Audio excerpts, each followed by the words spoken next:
அனைவருக்கும் வணக்கம். நம்மில் பலர் நமக்கு ஏதேனும் கஷ்டங்கள் வரும்போது இறைவனிடம் பிரார்த்தனை செய்வோம். கஷ்டங்கள் சரியாகிவிட்டால் கோவிலுக்கு பொங்கல் வைப்பதாகவோ அல்லது படியேறி வருவதாகவோ ஏதாவது ஒரு பிரார்த்தனையை செய்து கொள்வோம். ஆனால் நம்முடைய துன்பங்கள் தீர்ந்த பிறகு, பிரச்சனைகள் சரிவர முடிந்த பிறகு சந்தோஷத்தில் இறைவனிடம் வேண்டிக் கொண்ட நேர்த்திக் கடன்களை மறந்துவிடுவோம். இது நம்முடைய வாழ்க்கையில் ஏதாவது ஒரு நாள் தக்க சமயத்தில் ஒரு சில தடைகளை உண்டு செய்யும். அப்பொழுதுதான் நம்முடைய நினைவுக்கு வரும் இறைவனுக்கு செய்த நேர்த்திக்கடனை மறந்துவிட்டோமே என்று. சில பேருக்கு அப்பொழுதும் கூட அது ஞாபகம் வராது. இப்படிப்பட்ட நிறைவேற்றப்படாத வேண்டுதல்களின் மூலம் நம்முடைய குடும்பத்திற்கு ஏதேனும் பெரிய பிரச்சனைகள் வருமா?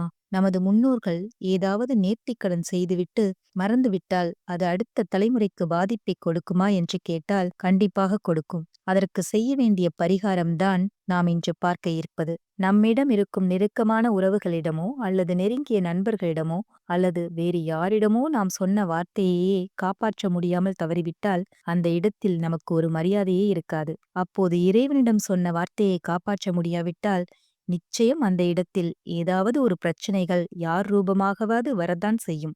இறைவனிடம் வைத்த நேர்த்திக்கடனை நிறைவேற்றியே ஆக வேண்டும். சிலர் வீடுகளில் பார்த்திருப்போம், ஒரு மஞ்சள் துணியில் ரூபாய் நாணயத்தை முடிந்து முடிந்து பல முடிச்சுகள் வைத்திருப்பார்கள். அது எந்த சாமிக்கு எந்த நேரத்தில் எந்த வேண்டுதலை வைத்தோம் என்று அவர்களுக்கே தெரியாது. இதுபோல எந்த பிரச்சனை இருந்தாலும் சரி, தமிழ்நாட்டிலுள்ள பஞ்சபூதத் தலங்களில் ஒரு தலத்தை நீங்கள் தேர்ந்தெடுத்துக் கொள்ளுங்கள். அந்த கோயிலுக்கு சென்று ஒரு கைப்பிடி அளவு காசை மஞ்சள் துணியில் வைத்து முடிந்து உள்ளங்கைகளில் வைத்துக் கொள்ளுங்கள். தெரிந்தோ தெரியாமலோ என்னுடைய முன்னோர்களோ அல்லது நாங்களோ குலதெய்வத்திற்கோ அல்லது மற்ற தெய்வங்களுக்கோ ஏதேனும் பிரார்த்தனைகள் செய்து அதை நிறைவேற்றாமல் விட்டிருந்தால் அதற்காக மன்னிப்பு கேட்டுக்கொள்கிறோம் என்று சொல்லுங்கள். கையில் வைத்திருக்கும் பிடிக்காசு முடிச்சை அந்த பஞ்சபூத ஸ்தலங்களில் ஏதாவது ஒரு கோயிலில் செலுத்திவிட வேண்டும். நம் தமிழ்நாட்டிலுள்ள பஞ்சபூத ஸ்தலங்கள் திருவண்ணாமலை, திருவானைக்காவல், காஞ்சிபுரம், காளஹஸ்தி, சிதம்பரம். இந்த 5 இடத்தில் இருக்கும் சிவன் கோவில்கள்தான்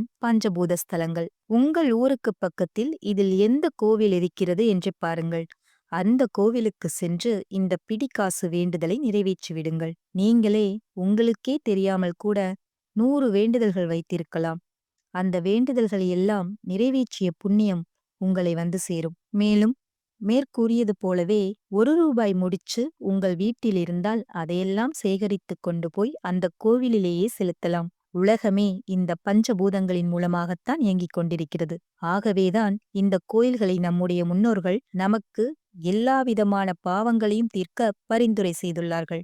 இந்த பதிவு உங்களுக்கு பயனுள்ளதா இருந்துச்சுன்னா கண்டிப்பா நம்ம டெம்பிள் லைஃப் சேனலை லைக் பண்ணுங்க, ஷேர் பண்ணுங்க, மறக்காம சப்ஸ்கிரைப் பண்ணுங்க. நன்றி, வணக்கம்.